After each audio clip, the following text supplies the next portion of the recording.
In the interest of time, here's the short version of my review. Boy, you are in for a show tonight, son. Now here's the long version.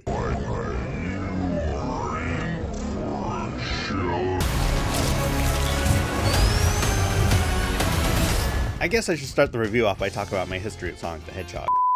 It's actually not very long. I wasn't much of a fan of it during my childhood. I saw those 2D side-scrolling games as a kid and went, ew, that's not Mario, and kicked them away. It was only when the Sega Dreamcast came out that I played my first Sonic game, Sonic Adventure. And it was pretty fun.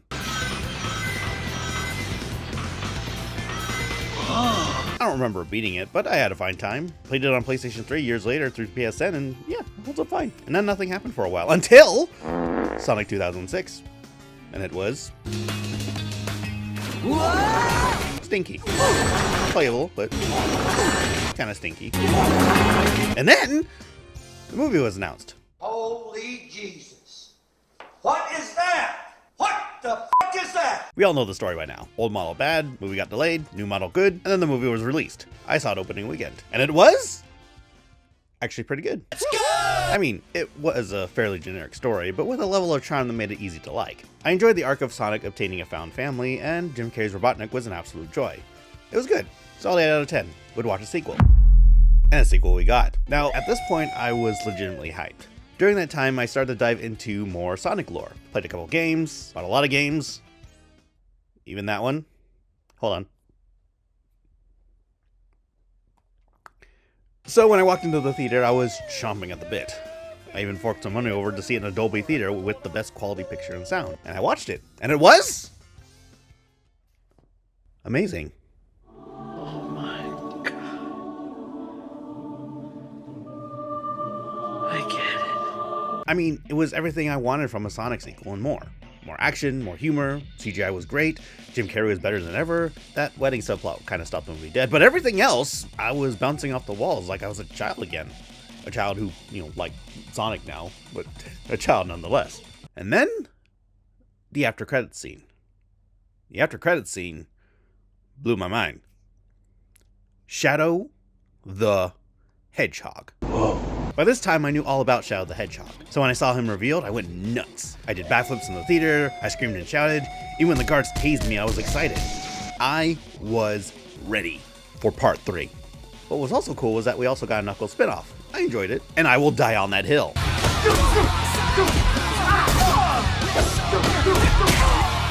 I counted the days till Sonic 3's release.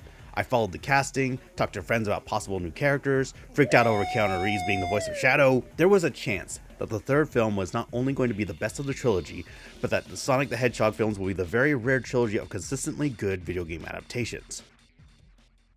Unfortunately, it sucked. Just kidding, it was awesome! Yes! Yes! Yes! If you hear the phrase, the best Sonic film yet, at all, just know that is not some meaningless critic blurb, it's true.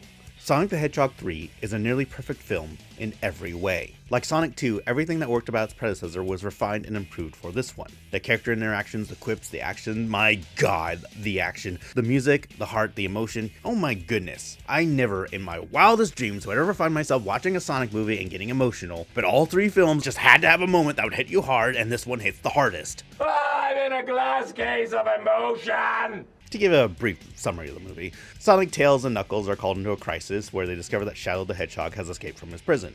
After a brief fight, they learn of Shadow's origins and assume that Eggman is the one responsible for his release. However, the true culprit is Gerald Robotnik, who manages to recruit Eggman and his trusty Agent Stone to help him and Shadow activate a super weapon to take over the world. Will Sonic and his friends stop him? Will Sonic manage to convince Shadow to renounce his evil ways and move past his trauma? Will the Dorna Lord punch somebody? All this and more on Sonic 3. Sonic 1 was good. Sonic 2 was great. But Sonic 3 is just about spectacular. At 109 minutes, it's not as long as Sonic 2, but for as much as I could sing that movie's praises, I do admit it could have been trimmed down, with that aforementioned wedding subplot being most notable. Sonic 3 gets rid of a lot of dead air, choosing instead to go full force with a brisk pace, which makes sense given that there's even more of a race against time than the previous films. Despite its hurried nature, I never felt the film was rushed, and there are moments where the movie takes a breather to allow for moments of character growth or backstory. The acting is as good as ever, with the voices of Sonic, Tails, and Knuckles being fantastic, wonderfully falling back into their roles like they never left. Jim Carrey pulls double duty this time playing both Dr. Robotnik's, and he does a great job in differentiating the two mad geniuses. I never thought that Carrey was going through the motions, or that we're just watching the same role twice on the screen. There is a moment or two that may cross into too silly territory, with a winking fourth wall breaking gag that can come across as somewhat unnecessary, but the staging of the gag does make it work, and it's not that big of a deal.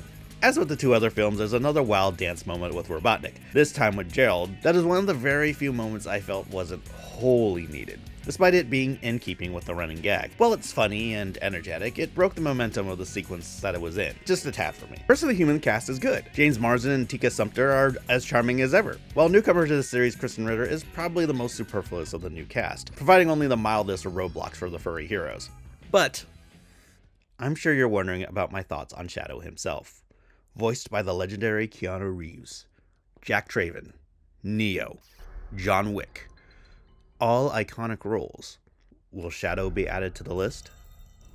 You're goddamn right. Keanu Reeves simply rules. I was behind the casting way back when it was just fan speculation. His voice hits the right note of being tough but vulnerable, which fits Shadow like a glove. His moments of coolness and menace and chills, while scenes where he's able to be caring and even be funny, brought a smile to my face. Much of his humor is quite serious face, and Keanu's commanding and committed vocal performance makes the moments land gracefully. A concern amongst fans has been how they're going to handle Shadow's backstory. Given the PG rating, some concessions obviously had to be made.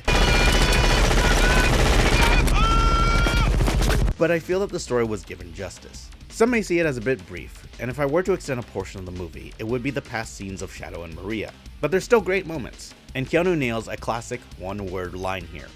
I'm pretty sure you know what the line is. The Sonic film series is something of a miracle for me. What began as a cute and fun adventure has now become big event films for me. The scale has gotten grander in each installment, but the heart has never become lost or muddled in the process. Underneath all the movies and even the spin-off show is the theme of Family. That. It's classical, some would say generic, but it's one that works, and one that I hope remains throughout the series, for as long as it lasts. There are two after-credit scenes, both of which point the series in an exciting direction, and when Sonic 4 is announced, you bet your bottom dollar I will be there. In the meantime, I'm gonna go see this movie a few more times. The 40X showing will do just nicely. I give Sonic the Hedgehog 3 a 9.5 out of 10.